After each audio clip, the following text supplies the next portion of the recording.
Let's take a look at what preferences you are going to want to change in Photoshop.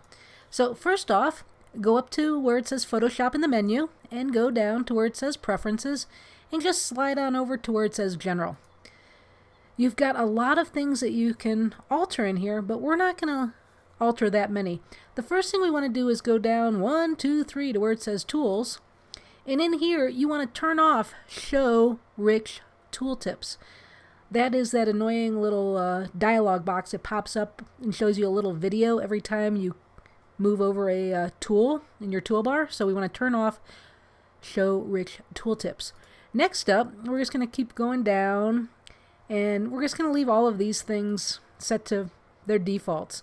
When we get to Performance, though, never change the memory usage in here. It's set up to utilize Photoshop, and then if you were to crank it all the way up, it wouldn't allow any other programs to run on your computer. So just leave it set to its default.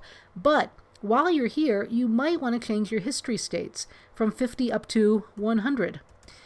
If you're doing editing like a portrait where you're doing lots of little tiny things, click, click, click, click, click, you could make it 200 or 300.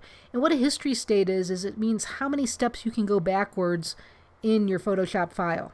So take it up to 100, and if you're doing things that are just click, click, click, you can take it up higher. If you're doing things that are really large files and really consuming of memory, you might even want to take it down to 25 history states. So that one you can play with on the fly. The next thing that's important is the cursors. So in the cursors, we want to choose normal brush tip, and then I like to click on show crosshair in brush tip.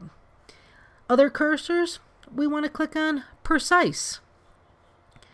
And then I'm pretty sure that that is all that we're going to play with in here today.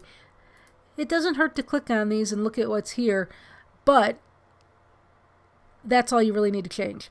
One last thing, I came all the way back up to where it says interface, and up on the top it says color themes.